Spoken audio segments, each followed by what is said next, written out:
ஓம் நமச்சிவாய. அனைத்து தமிழ் உள்ளங்களுக்கும் வணக்கம்.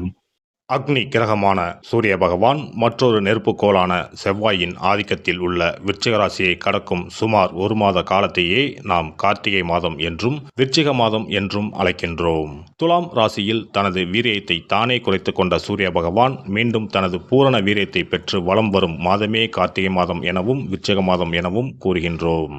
நிகழும் ஸ்ரீ மங்களகரமான விசுவாசு ஆண்டு நவம்பர் மாதம் 17ஆம் தேதி திங்கள்கிழமை அன்று மகா பிரதோஷம் கூடிய நன்னாளில் துவாதசி திதியில் சித்திரை நட்சத்திரத்தில் பிரீத்தி நாம யோகத்தில் சித்த யோகத்தில் இந்த மகத்தான கார்த்திகை மாதம் பிறக்கின்றது.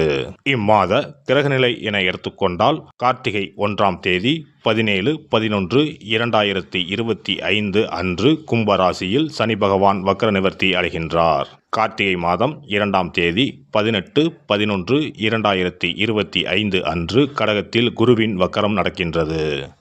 கார்த்திகை மாதம் 11ஆம் தேதி 27/11/2025 அன்று விருச்சிக ராசியில் சுக்கிர பகவானும், கார்த்திகை மாதம் 20ஆம் தேதி 6/12/2025 அன்று தனுசு ராசியில் செவ்வாய் பகவானும், கார்த்திகை மாதம் 20ஆம் தேதி 6/12/2025 அன்று விருச்சிக ராசியில் புதன் பகவானும் பயிற்சியாகின்றனர். இந்த கிரக அமைப்பினால் உங்கள் வாழ்வில் உண்டாகும் சுப மற்றும் அசுப பலன்கள் என்ன என்பதனையும், அசுப பலன் ஏற்படுமாயின் ராசிக்காரர்கள் செய்ய வேண்டிய பரிகாரம் என்ன, வழிபட வேண்டிய தெய்வம் யார் என்பதனை பற்றியும் விரிவாக காண்போம். பிறக்கப் போகும் இம்மாதத்தில் உங்கள் வாழ்வில் வளமும் நலமும் செல்வ செழிப்பும் பெற்று வாழ்வில் உயரிய நிலையை அடைய எல்லாம் வல்ல எம்பெருமானை வேண்டி விரும்பி கேட்டுக்கொள்கிறேன்.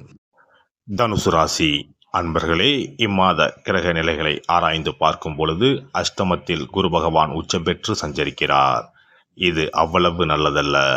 அலைச்சல் அதிகரிக்கும், ஆதாயம் குறையும், வளர்ச்சியில் தளர்ச்சி ஏற்படும், கொடுக்கல் வாங்கல்களில் புதியவர்களை நம்பி ஏமாற்றங்களை சந்திக்க நேரிடும், பயணங்களை திடீரென மாற்றி அமைப்பீர்கள், தொழிலில் குறுக்கீடுகளும் தொல்லைகளும் உண்டு, நினைத்தது ஒன்று நடந்தது ஒன்றுமாக இருக்கும், நீண்ட நாட்களாக கட்டுப்பட்டிருந்த நோய் மீண்டும் தலை தூக்கும்.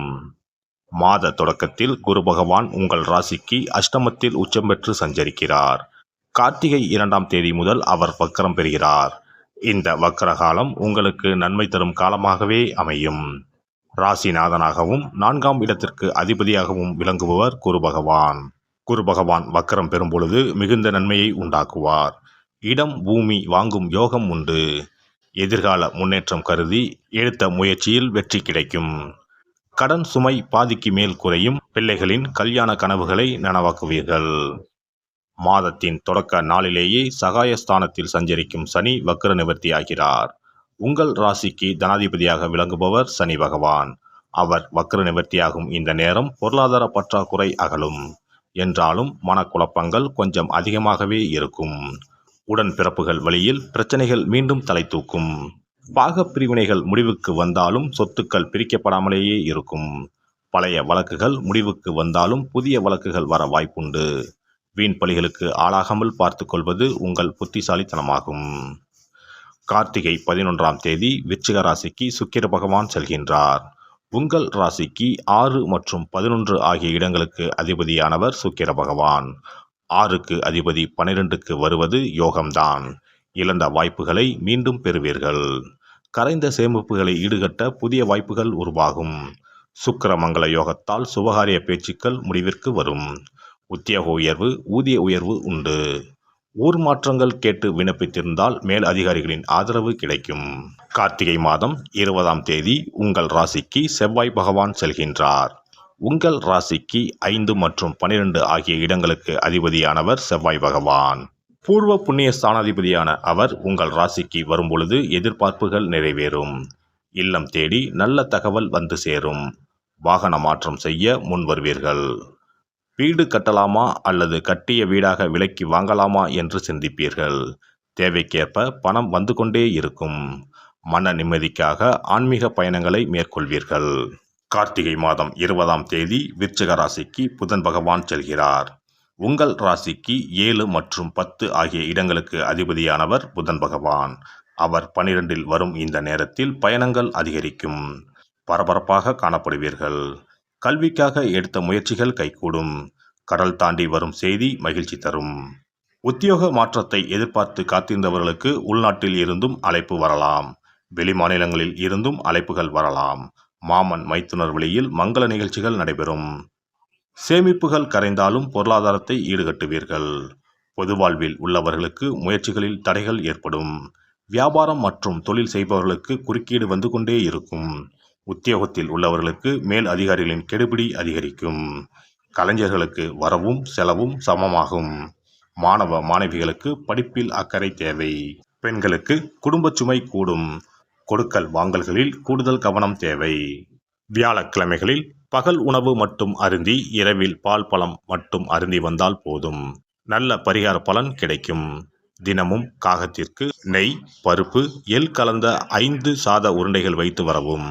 இதனால் நல்ல பலன் கிடைக்கும். வியாழக்கிழமைகளில் தாயார் அம்பிகை, அம்மன், விநாயகப் பெருமான் சன்னதிகளில் மாலையில் மண் அகலில் நெய் தீபம் ஏற்றி வருவதால் கைமேல் பலன் கிடைக்கும். இம்மாதம் பணத்தேவையை பூர்த்தி செய்யும் நாட்கள் நவம்பர் 18, 26, 27, 30, டிசம்பர் 1, 11, 12. மகிழ்ச்சி தரும் வண்ணம் இளஞ்சிகப்பு. சிறப்பு பரிகாரம். கழுத்தை நெரிக்கும் கடன் தொல்லையா? தடையின்றி வீட்டில் பணம் புழங்க கை கொடுக்கும் வெள்ளம் பரிகாரம். எவ்வளவு சம்பாதித்தாலும் கடன் தொல்லைகள் விரட்டி விரட்டி வருகிறதா? கழுத்தை நெரிக்கும் பிரச்சனைகளிலிருந்து விடுபட எளிய பரிகாரங்களை செய்து அதிலிருந்து மெல்ல மெல்ல மீண்டு வரலாம். பெரும்பாலும் கடனில் மூழ்கி இருப்பவர்களுக்கு நிம்மதி என்பதே இருக்காது. ஒவ்வொரு நாளும் ஒவ்வொரு யுகமாக நகரும். சொல்ல முடியாத அளவுக்கு மன உளைச்சலுக்கும் ஆளாவார்கள். இது போன்ற தொந்தரவில் சிக்கியுள்ளோர் பச்சரிசி பரிகாரங்களை செய்யலாம். இந்த பச்சரிசி பரிகாரத்தை வெள்ளிக்கிழமை, பௌர்ணமி வரும் நாட்கள் அல்லது புரட்டாதி நட்சத்திரம் வரும் நாட்கள், சதுர்த்தி நாட்கள் இப்படி ஏதாவது ஒரு நாளில் இந்த பரிகாரத்தை செய்யலாம். பிரம்ம முகூர்த்தத்தில் செய்வது மிகவும் நல்லது. இதற்கு ₹1 நாணயம் மொத்தம் 11 எடுத்துக்கொள்ள வேண்டும். நாட்டு மருந்து கடைகளில் கிடைக்கும் புனுகு என்ற பொருள், ஜாதிக்காய், ஏலக்காய் போன்றவற்றையும் வாங்கி வைத்துக் கொள்ள வேண்டும். இப்போது 11 நாணயங்களின் மீதும் இந்த புனுகை சிறிது தடவி விட வேண்டும். மஞ்சள் அல்லது சிவப்பு நிற பருத்தி துணி ஒன்றை எடுத்துக்கொண்டு புனுகு தடவிய நாணயம், ஏலக்காய், ஜாதிக்காய் போன்றவற்றையும் அதில் போட்டு அனைத்தையும் முடிச்சு போட்டு ஒரு பாத்திரத்தின் உள்ளே வைத்துவிட வேண்டும். இந்த பாத்திரத்தின் மீது பச்சரிசியை கொட்டி மூடிவிட வேண்டும். குடும்பத்தில் அதிக சம்பளம் பெறும் நபர்கள் தூங்கும் இடத்தில் இதனை வைத்துவிட்டால் போதும். 48 நாட்களுக்கு இதனை தொடாமல் இருக்க வேண்டும். 48 நாட்கள் கழித்து பாத்திரத்தில் உள்ள ஏலக்காய், ஜாதிக்காய் ஆகியவற்றை தண்ணீரில் விட்டுவிட வேண்டும். பச்சரிசினை எறும்புகளுக்கு தானம் செய்து விடலாம். இதனால் பண கஷ்டம் நீங்கி பணம் பெருக துவங்கும் என்பது நம்பிக்கை. அதேபோல 27 மொச்சை கொட்டைகளுடன் சிறிது வெல்லத்தையும் எடுத்து உள்ளங்கையில் வைத்துக்கொண்டு ஓம் ஸ்ரீ மகாலட்சுமி தாயே போற்றி என்ற மந்திரத்தை 27 முறை சொல்ல வேண்டும். பிறகு ஒரு தண்ணீர் உள்ள ஒரு பாத்திரத்தில் மொச்சக்கொட்டை வெல்லத்தையும் சேர்ந்து கலந்து பசுமாட்டுக்கு தரலாம் அல்லது ஓடும் ஆற்றில் கரைத்து விடலாம். வாரந்தோறும் வெள்ளிக்கிழமைகளில் தொடர்ந்து 11 வாரம் சூரிய உதயத்திற்கு முன்பாக செய்து வரும்போது பண கஷ்டம் மெல்ல மெல்ல குறைய துவங்கும். அதே போல கடன் சிக்கலில் உள்ளவர்கள் பெருமாள் கோவிலுக்கு சென்று சனிக்கிழமை, புதன்கிழமைகளில் சக்கரத்தாழ்வார் சன்னதியில் துளசி மாலை சாற்றி 12 முறை வலம் வர வேண்டும். இதேபோல் 12 வாரமும் துளசி மாலை சாற்றி பிரார்த்தனை செய்து வந்தால் கடன் பிரச்சனைக்கு விடிவு காலம் கிடைக்கும். அதே போல அரச இலையை வைத்தும் பரிகாரம் செய்யலாம். அரச இலையில் மஞ்சள் பிள்ளையாரை பிடித்து வைத்து அதற்கு குங்கும பொட்டு, பூ வைத்து பூஜை அறையில் வைத்து தீபம் ஏற்ற வேண்டும். ஒரு வெற்றிலையை எடுத்து அதில் உங்களது கடன் தொகை எவ்வளவு என்பதையும் அந்த கடன் தீர வேண்டும் என்றும் எழுத வேண்டும். பிறகு வெட்டிவேர் ஒரு துண்டு, நெல்மணி ஒரு ஸ்பூன், 2 அருகம்புல் போன்றவைகளை வெற்றிலையில் வைத்து மஞ்சள் பிள்ளையாரின் முன்பு வைத்துவிட வேண்டும். இப்போது பிள்ளையாருக்கு தீபாராதனை காண்பித்து கடன் பிரச்சனை சீக்கிரம் தீர வேண்டும் என்று பிரார்த்தனை செய்து கொள்ள வேண்டும். இப்படி வாரம் வாரம் வெள்ளிக்கிழமையில் வழிபட்டு வரும்போது பலன் கிடைக்கும். எந்த ஒரு பரிகாரமாக இருந்தாலும் முழு மனதுடன் முழு நம்பிக்கையுடன் செய்தால் மட்டுமே பலன் கிடைக்கும். எல்லாம் வல்ல இறையருளால் நீங்களும் உங்கள் அன்பு குடும்பமும் உடல் நலம், நீலாயுள், நிறை செல்வம், உயர் புகழ், மெய்ஞானம் ஓங்கி வாழ்க வளமுடன். இந்த வீடியோ பதிவு உங்களுக்கு பிடித்திருந்தால் லைக் பண்ணுங்க, கமெண்ட் பண்ணுங்க, ஷேர் பண்ணுங்க, மறக்காம சப்ஸ்கிரைப் பண்ணுங்க, பக்கத்துல இருக்கிற பெல் பட்டனை கிளிக் பண்ணுங்க. நன்றி, வணக்கம். ஓம் நமச்சிவாய. சிவாய நம.